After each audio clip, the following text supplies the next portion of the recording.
우리 이 시간 하나님의 말씀 함께 보도록 하겠습니다.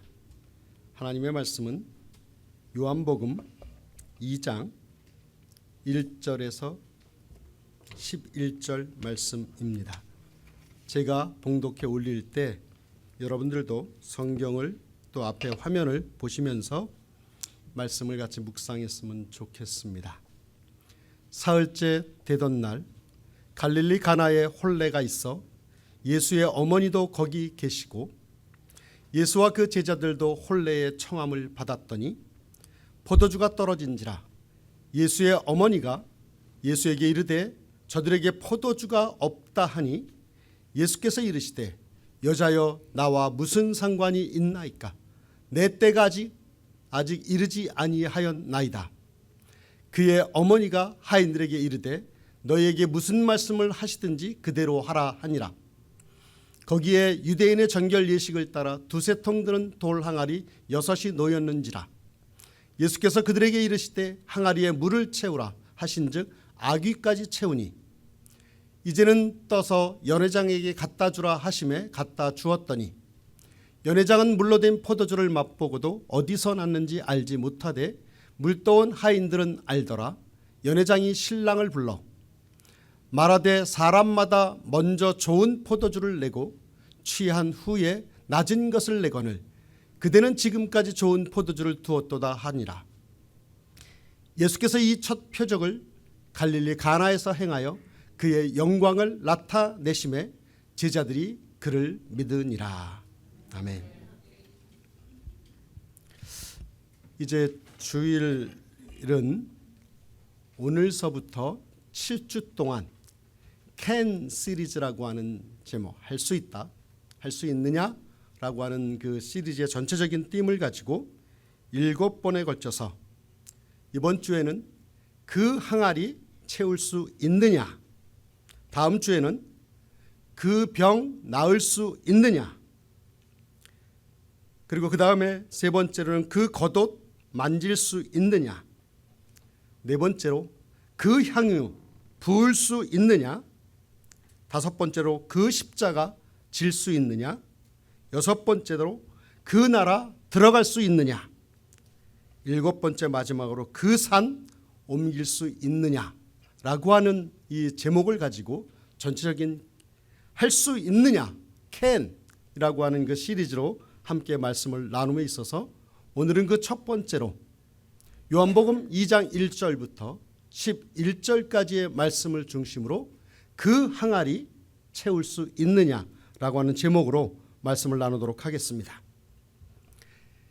그 AP통신에 따르면 이게 한 10년 정도 된 것 같은데요. 그때 보도에 의하면 미국 사람들에게 당신은 기적을 믿습니까? 라고 질문을 했어요. 그런데 놀랍게도 그 응답자의 70%가 나는 기적을 믿습니다 라고 대답을 했더랍니다.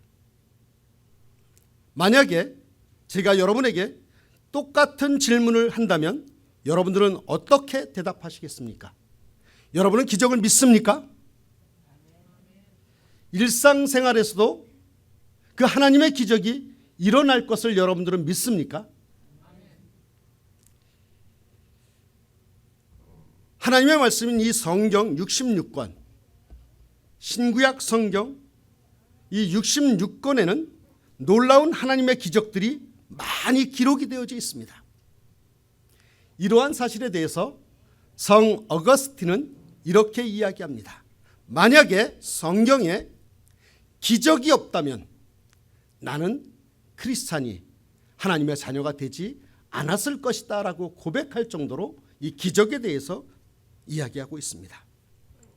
조금 전에 읽었던 요한복음에는 크게 7개 또는 8개라고 이야기하시는 분도 있는데 이 요한복음에는 대표적으로 7개의 기적 또는 이적이 예수 그리스도의 이적이 기록되어 있는데 그중에 가장 첫 번째 등장하는 기적이 오늘의 장면입니다. 우리가 흔히 알고 있는 가나의 혼인잔치 자리에서 물이 포도주가 되는 그 기적을 기록하고 있습니다. 이 기적의 현장은 가나라고 하는 지방의 혼인 잔치 자리에서 일어났습니다. 그러니까 예수 그리스도께서 이 세상에 오셔서 첫 번째로 그 이적을 일으키셨는데, 그 이적이 무엇이냐면 가나라고 하는 지방에 어떤 그 혼인잔치가 열려진 그 집에서 물을 포도주로 만드는 그 기적이 일어났던 것입니다. 사실 이 말씀을 우리가 잘 이해하기 위해서는 당시에 이스라엘 사람들의 결혼 풍습에 대해서 조금 우리가 알 필요가 있습니다. 유대인들은 이때 당시에, 지금도 그렇지만 아이가 어렸을 적에 이미 양가의 부모들의 의견에 의해서 우리 집 딸과 당신네 아들이 결혼시킵시다 라고 부모들끼리 약속을 합니다. 그래서 이 아이들이 성장을 하면 이제 신랑이 될 사람이 잔치할 돈을 가지고 신부의 집으로 갑니다. 그리고 신랑이 가져간 그 돈으로 신부의 집에서는 며칠간 잔치가 벌어집니다. 이때 신부의 아버지는 동네 사람들을 불러 잔치를 벌이면서 이 우리 딸의 신랑이 될 이 사람에게 음식도 먹여보고요, 술도 포도주도 먹여보고, 또 이 얘기 저 얘기 나누면서 사람 됨됨이와 그 신랑 될 사람의 성격을 알아봅니다. 그러는 사이에 신부는 그 집안에서 그 자기의 신랑이 될 그 신랑감의 행동을 유심히 지켜봅니다. 그리고 마지막 날 신부와 신랑이 한 자리에 앉습니다. 그리고 신랑이 잔에 포도주를 신부에게 따라 줍니다. 이때 신부가 그 포도주 잔을 받아서 마시면 그 혼인을 허락하는 것이고, 만약에 받아 마시지 않으면 거절하는 것으로 그렇게 됩니다. 그래서 다행히 신부가 신랑이 전해준 그 포도주 잔을 받아 마시면 이제 그 혼인을 허락받은 것으로 알고 신랑은 신부에게 이제 내가 처소를 예비하고 다시 오겠다 라고 하는 말을 남기고 자기 집으로 돌아갑니다. 그리고 한 1년 정도 시간이 흐릅니다. 그래서 이제 신랑의 아버지가 날짜를 정하면 신랑은 이제 신부를 태울 말이나 마차를 준비해서 신부의 집으로 오게 되고, 신부 집에서는 이제 신부를 떠나보내는 그 아쉬움을 달래기 위해서 그때도 역시 여러 동네 사람들을 초청해서 잔치를 벌입니다. 그리고 그 잔치가 끝난 후에 신랑은 신부를 마차에 태워 신랑의 집으로 오게 되고, 신랑의 집에서는 이제 마지막으로 본격적인 결혼 잔치가 벌어지게 되면서 혼인 예식이 마무리가 되어 이제 그들은 정식으로 부부가 되는 그런 풍습이 있습니다. 이러한 배경 속에서 오늘 본문을 이해하고 하나님의 말씀을 나누면 은혜가 되는 귀한 말씀이라 생각합니다.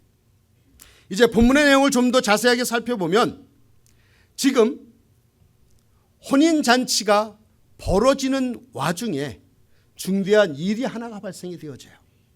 무엇입니까? 준비했던 포도주가 떨어집니다. 이 당시에 잔치 자리에 포도주가 떨어진다고 하는 것은 그 잔치에 참여했던 상대방의 그 고소에 의해서 법정까지 서게 되는 그런 중대한 문제였습니다. 그런데 포도주가 떨어진 것이에요. 그래야 예수님의 어머님 마리아가 그 상황을 보고 예수님께 달려가서 이야기를 합니다. 포도주가 떨어졌다고.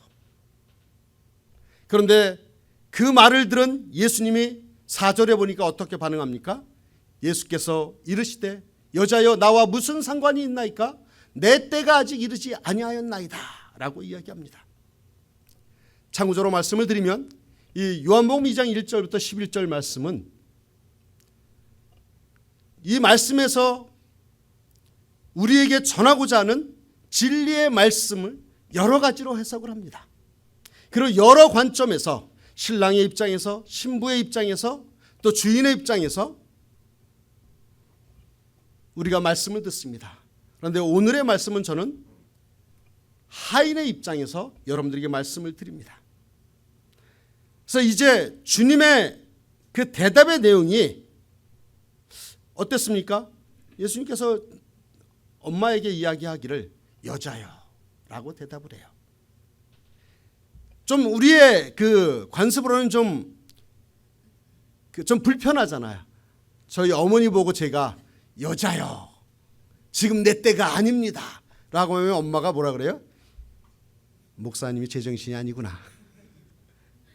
근데 사실 이 표현은요, 여러 가지 여기에도 해석도 있지만 저는 적당한 표현이 어떤 표현이냐면, 여기서 여자요라고 불렀던 것은 원어적으로 볼 때에 여사요, 여사님 하고 극존칭을 쓴 것입니다. 오늘은 그것을 다루고자 하는 것이 아니라, 그렇게 예수님께서 엄마인 마리아 보고 여자여, 여사님이라고 이 말을 들은 마리아는 노여워하거나 화를 내지 않습니다. 섭섭해하지 않아요. 이 버르장머리 없는 놈아 그러지 하지 않습니다. 그 말을 듣고 이제 마리아가 하인들에게 이렇게 이야기를 합니다. 5절 말씀을 보겠습니다. 그의 어머니가 하인들에게 이르되 너희에게 무슨 말씀을 하시든지 그대로 하라.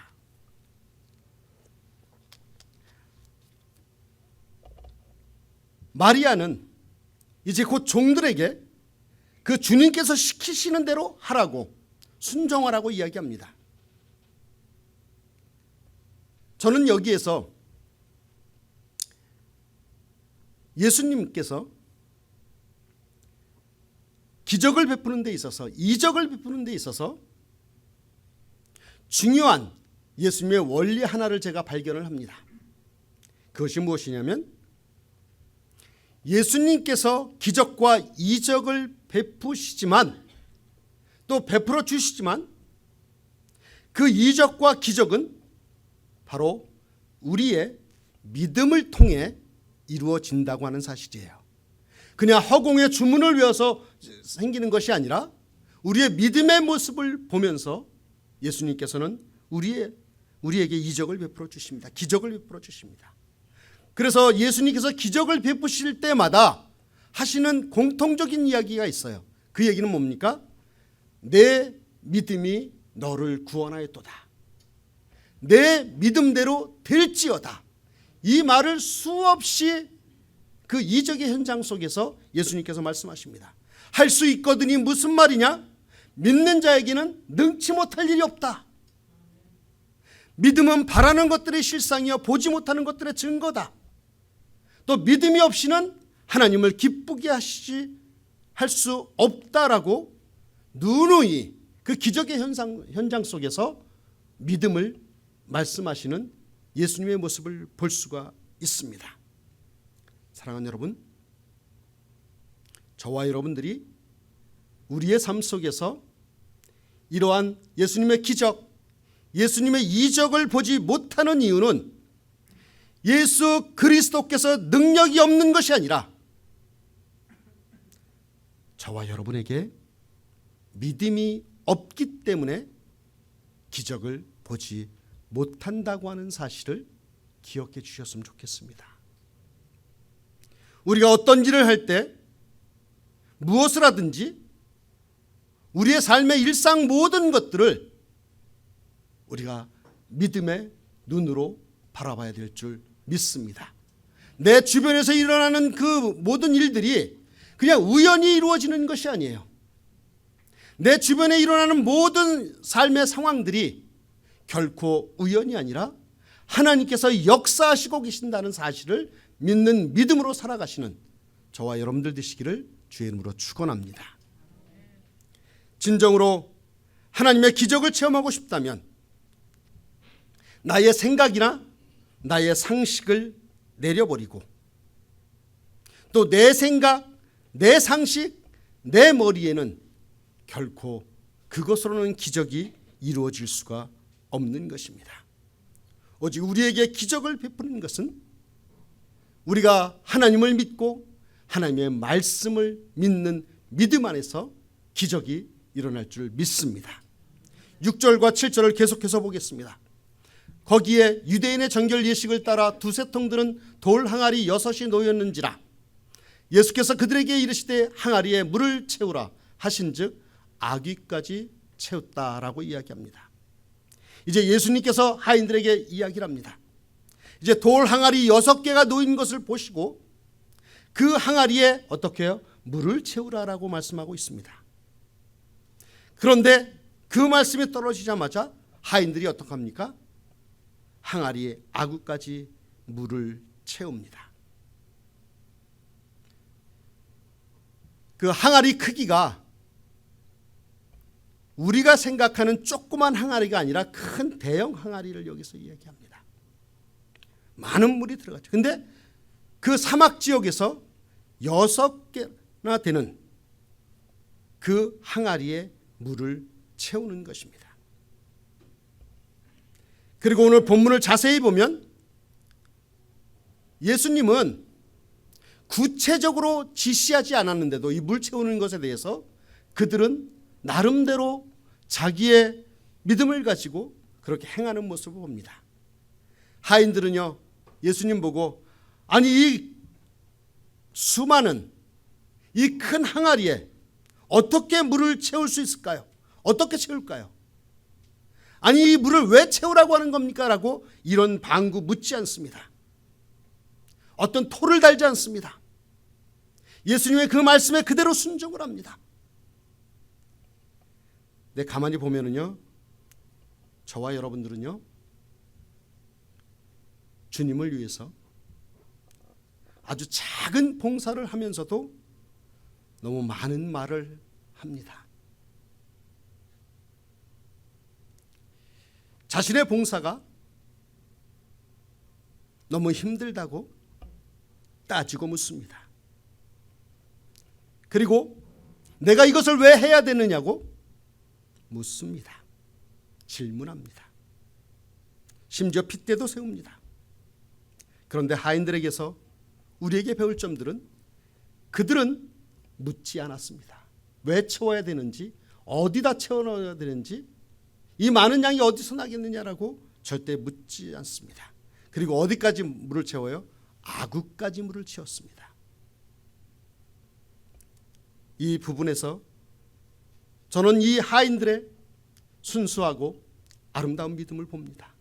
물을 채우라는 예수님의 말씀에 항아리에 아구까지 그 채우는 모습이 큰 감동으로 다가오는 것은 아마도 제가 살고 있는 요즘이, 저와 여러분들이 살고 있는 요즘이 세상이 너무 삭막하기 때문에 그런 감정이 드는 건 아닌지 모르겠습니다. 많은 사람들은 따지고 계산합니다. 또 살아감에 있어서 각박하고 여유가 없습니다. 그러한 모습은 집에서도 나타나고요. 그러한 모습은 직장에서도 나타나고 또 다른 사람과의 관계에서도 그렇게 각박한 모습이 나타나고 심지어 교회에서도 그런 것을 경험합니다.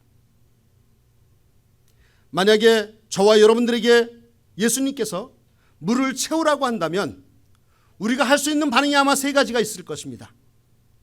어떤 사람은 그냥 눈에 보기에 좋을 정도로 적당히만 채우는 사람이 있을 거예요. 그런 사람에게는 아마 기적도 적당히 일어날 것입니다. 또 어떤 사람은 하는 척만 할 수도 있습니다. 그냥 물통을 들고 왔다 갔다 하면서 일을 다 하는 척하지만 정작 하지 않는 그런 사람도 있을 것입니다. 이런 사람에게도 기적은 일어나지 않습니다.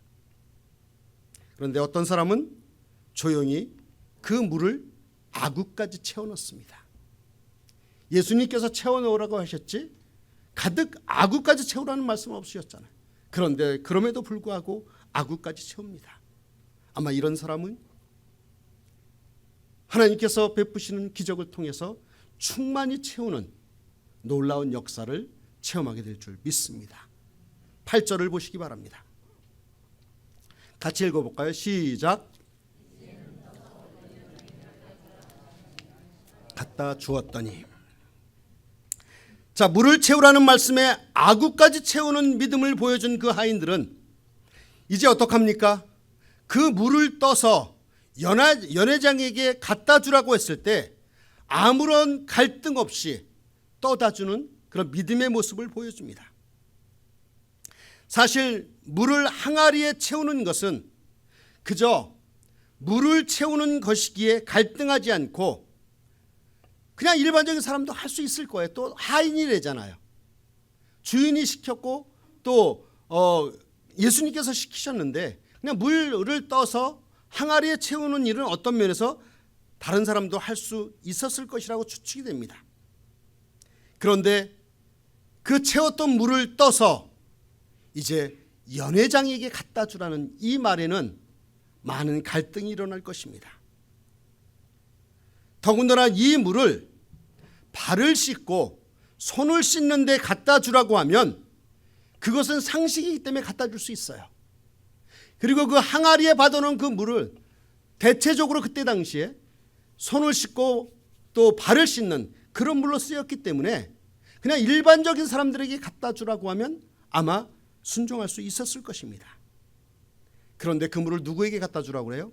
연회장에게 갖다 주라고 이야기합니다. 즉, 이 말씀은 그 어느 것도 따지지 않고 그대로 순종하는 이 하인의 모습을 우리는 볼 수가 있습니다.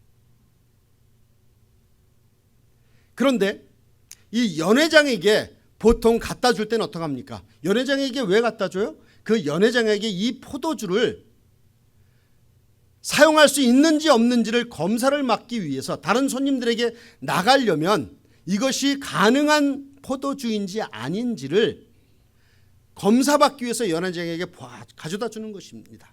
그런데 지금 어떻습니까? 그 항아리에 담겨져 있는 맹물을 가져다 주는 상황이에요. 이건 상식적이지 않죠. 이런 때에 이 상식에 맞지 않을 때 사람들은 갈등합니다.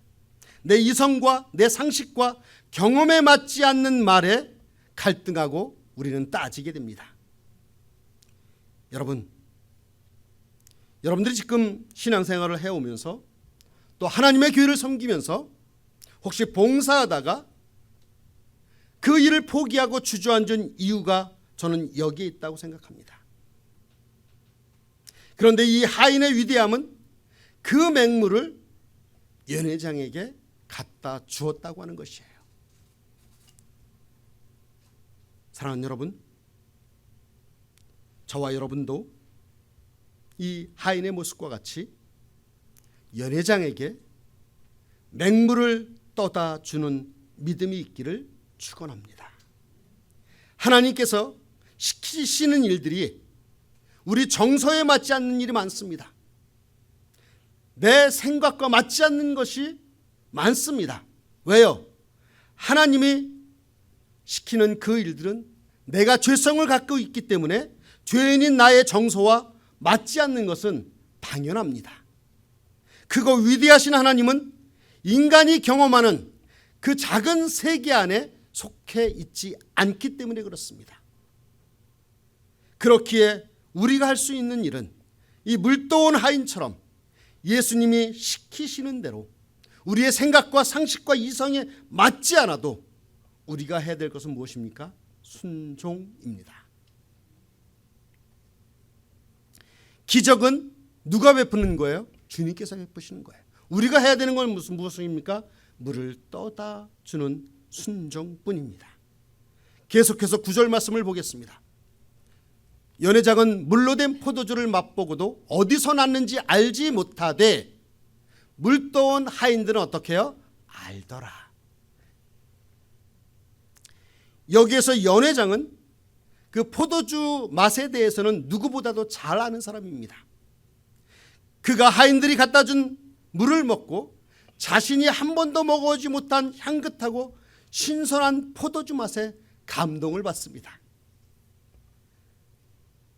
본문에는 이 물로 된 포도주를 맛본 연회장은 이것이 어디에서 났는지 알지 못했고 물떠온 하인들은 어떻게 해요? 알았다라고 하고 이야기해요. 전 여기에 굉장한 신비가 있다고 생각합니다. 사랑하는 여러분, 기적은요, 우리가 믿고 순종하는 그 순간부터 이루어지기 시작합니다. 맹물을 떠서 연회장에게 갖다 준 그 순간까지도 아마 그 물은 맹물이었을 것입니다. 생각해 보십시오. 예수님은 연회장에게 포도주를 떠다 주라고 말씀하시지 않았습니다. 그 물을 떠다 주라고 했습니다. 근데 연회장에게는 무엇을 갖고 가야 돼요? 포도주를 갖고 가야 돼요. 그 순종을 했던 것이고요. 그리고 한번 생각해 보십시오. 그 물을 그 항아리에 넣었다가 다시 그것을 떠서 연회장에게 갖다가 줄 바에 차라리 직접 갖다 주라고 하면 더 편했잖아요. 그냥 물을 갖다 주면 되지, 다시 항아리에 들어갔다가 다시 그 물을 퍼서 연회장에게 갖다 주는 이러한 모습을 보십시오. 저는 이것이 우리의 믿음의 과정이라고 생각해요. 맹물을 들고 하인들이 연회장이 앞에 갔는데 그 과정은 잘 알 수 없지만 분명한 것은 맹물인 줄 알고 연회장에게 갖다 준 그 물이 연회장이 그것을 먹는 순간 그것은 향긋한 포도주로 변해 있었던 것입니다. 그렇다면 이 물이 포도주로 언제 변했을까요? 사랑하는 여러분, 하나님의 기적은요, 내가 그 사실을 느끼지 못하는 그 순간, 우리가 알아챌 수 없는 그 순간에 하나님의 기적은 일어나는 줄 믿습니다. 여러분들 겨울 아침에 일어나서 문을 열면 간혹 가다 보면 온 천지에 하얀 눈이 덮여 있는 것을 기억할 것입니다. 근데 그 눈은 보십시오. 언제 왔는지, 어떻게 왔는지 한꺼번에 온 것이 아니라 조금씩 밤새 내렸던 눈입니다. 이렇듯 우리가 인식하지 못한 상황 속에서 눈이 내려서 소복이 쌓이듯이 하나님의 기적은 우리가 예상할 수 없고 우리가 알 수 없는 그 시간에 하나님께서 이슬과 같이 우리에게 역사해 주신다고 하는 사실이에요. 그리고 저는요, 이 이적의 사건을 통해서 또 하나의 물이 포도주가 된 사실을 보면서 구원의 신비로운 그 모습을 보게 됩니다. 여기에 표현해 보면 물이 무엇이 되었다? 포도주가 되었다. 이 말은요, 나쁜 물이, 오염된 물이 좋은 물이 되었다거나 물의 악취가 제거되었다, 그런 말이 아닙니다. 나쁜 물이 조금 어떤 작용을 통해서 좋은 물이 되면 그것도 역시 물이에요. 좋지 않은 물이에요. 단지 그 물에서 악취가 되었다? 이거 별 소용없는 일입니다. 무슨 얘기냐면 물이 포도주가 되었다라고 하는 것은 그 근본 성분 자체가 바뀌었다고 하는 것이에요. 물맛이 나는 것이 아니라, 물의 성분을 가지고 있는 것이 아니라 완전히 그 성분 자체가 바뀌어서 물이 포도주가 되었다라고 하는 것입니다. 이 모습을 보면서 하나님께서 우리에게 깨닫게 하시는 것은 저와 여러분들이 삶이 바뀌고 인생의 목적이 바뀌고 삶의 결이 바뀌어진 것은 주님께서 주신 예수 그리스도를 통해서 우리에게 주신 구원 때문에 우리의 삶이 바뀐 줄 믿습니다.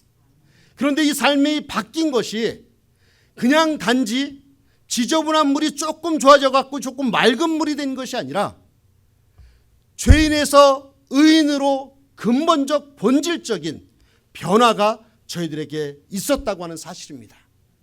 이것은 확실한 변화요, 이것은 죄의 속성을 그냥 갖고 사는 인생이 아니라 죄인에서 의인으로 변환된 확실한 변화인 줄 믿습니다. 물이 포도주가 변한 모습을 보면서 주님께서 우리에게 그 사항을 말씀해 주시는 것입니다. 내 인격의 성숙이나 양심이 조금 청결해지고 조금 도덕성이 조금 거짓말 10번 시킬 거 2번, 8번만 시키고 이런 정도의 변화가 아니라고 하는 사실입니다. 전혀 다른 사람, 다른 존재로 변신한 것을 의미하는 것이죠. 사랑하는 여러분, 우리가 교회를 나와서 구원을 받는다고 하는 것은 죄인이 의인이 된다는 것이며 죄의 자녀가 하나님의 자녀가 된다고 하는 그 확실한 변화, 본질적인 변화를 의미한다고 하는 사실입니다. 저와 여러분들은 죄인이 아닙니다. 할렐루야. 죄인이십니까? 아니에요. 본질적인 변화를 가진 의인인 것입니다. 9절 말씀을 보겠습니다. 연회장은 물로 된 포도주를 맛보고도 어디서 났는지 알지 못하되 물을 떠온 하인들은 알더라. 연회장이 신랑을 불렀다라고요. 자, 포도주를 맛본 연회장은 그것이 바뀌게 된 비밀을 알지 못했지만 물 떠온 하인들은 그 비밀을 알았다고 하는 것이에요. 구원을 받은 자만이 알게 되는 것이죠. 옆에서 구원받은 사람을 아무리 구경해도 소용이 없습니다. 아마도 물 떠온 하인들은 그 연회장이 감동할 때 어땠을까요? 흐뭇했을 것 같아요. 흐뭇했을 것 같아요. 웃었을 것 같습니다. 그들은 예수님이 이 기적을 베푸셨다고 하는 사실을 그들은 알고 있었을 것입니다. 근데 포도주 맛을 본 연회장이나 다른 사람들은 그 물이 포도주가 된 그 사건의 그 비밀을 절대 모릅니다.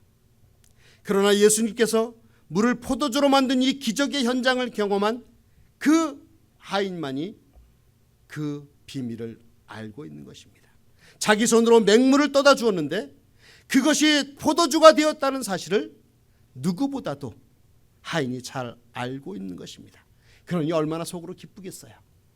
여러분, 남들이 알지 못하는 비밀을 알고 있을 때 얼마나 기쁘세요? 얼마나 뿌듯하세요? 지금 하인의 모습이 그 모습이에요. 많은 사람들이요, 교회를 다니고 예수를 믿으면서 힘이 없는 것은 이러한 경험적 체험이 없기 때문이 아닌지 모르겠습니다. 믿음의 실제를 경험하고 내 삶이 변화되는 본질적 변화를 이루는 이것이 나의 신앙의 힘이 되고 나의 신앙의 역동성을 가져오는 힘인 줄 믿습니다. 그리고 또 그것이 이 세상을 변화시키는 놀라운 능력인 줄 믿습니다. 어떤 위기와 어떤 고난에서도 우리가 그것을 이길 수 있는 비밀은, 그 힘은 바로 이 구원의 비밀인 줄 믿습니다. 10절 말씀을 보겠습니다. 말하되 사람마다 먼저 좋은 포도주를 내고 취한 후에 낮은 것을 내거늘 그대는 지금까지 좋은 포도주를 두었다 하니라 라고 이야기합니다.